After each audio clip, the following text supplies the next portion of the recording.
Next, it would be Senator Mullin. Thank you, Mr. Kennedy, for being here.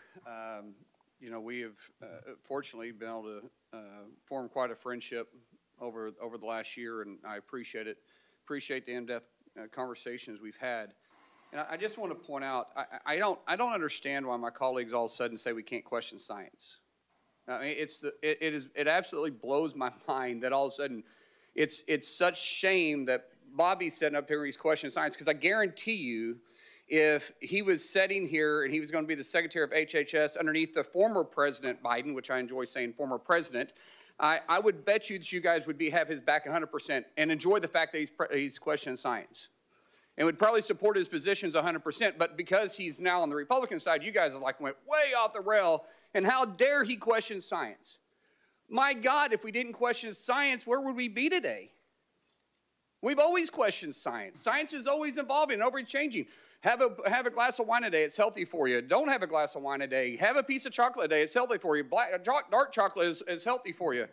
Take an aspirin a day, as Senator Rand Paul pulled out. I mean, where would we be today if we didn't ever question science? But I will say there's an issue that I have as a father of 6, that when my kids come out from getting their vaccines, they look like a freaking pincushion. I mean, 72 vaccinations? I think there's a reason we should be questioning this. When you start looking at the rise of autism, why wouldn't we be looking at everything? Who wouldn't want to look at everything? Give me anybody in this room that doesn't know somebody that you're personally connected to that one of their children doesn't suffer from some severity of autism. Give me one. And you guys are all saying that Bobby can't question it? I don't get it, guys. I don't understand your point, other than the fact you just oppose him because he supports a president that you guys don't like now. I applaud him for going into the situation and saying, let's question something. The definition of insanity is doing the same thing, expecting different results. Is it not true that you're supposed to question science? Is anybody going to question the fact that that's not true? Bobby, share the numbers again with me about autism.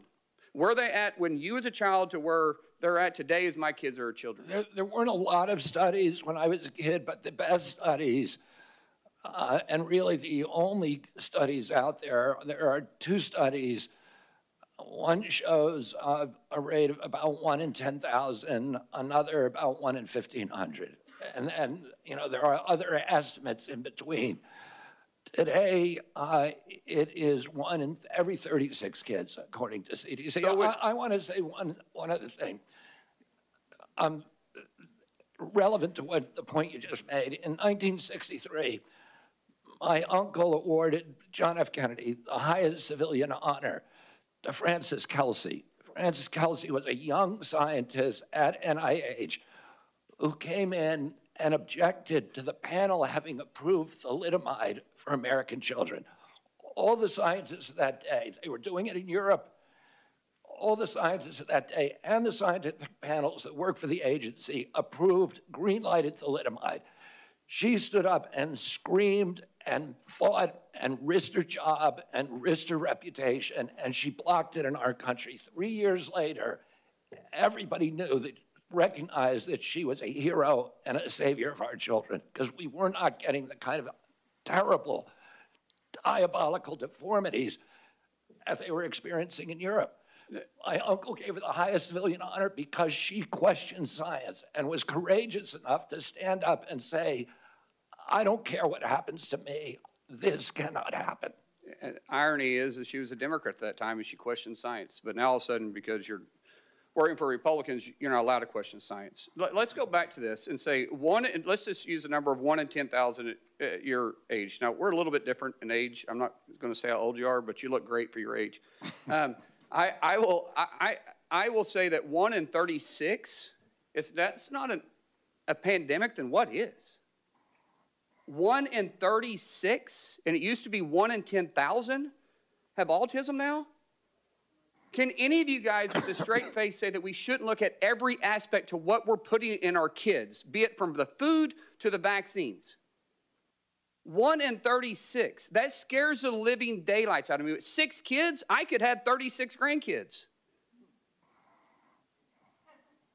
I'm just doing the math. I'm the youngest of 7. My family seems to be pretty active in that area. So I'm not necessarily trying to be funny, but I'm being very serious, guys. We should support the fact that Bobby's questioning it. He's not saying he's against it. He's saying he's going to question it and let the studies follow where they will. And God bless you for doing that. Thank you. Thank you, Senator.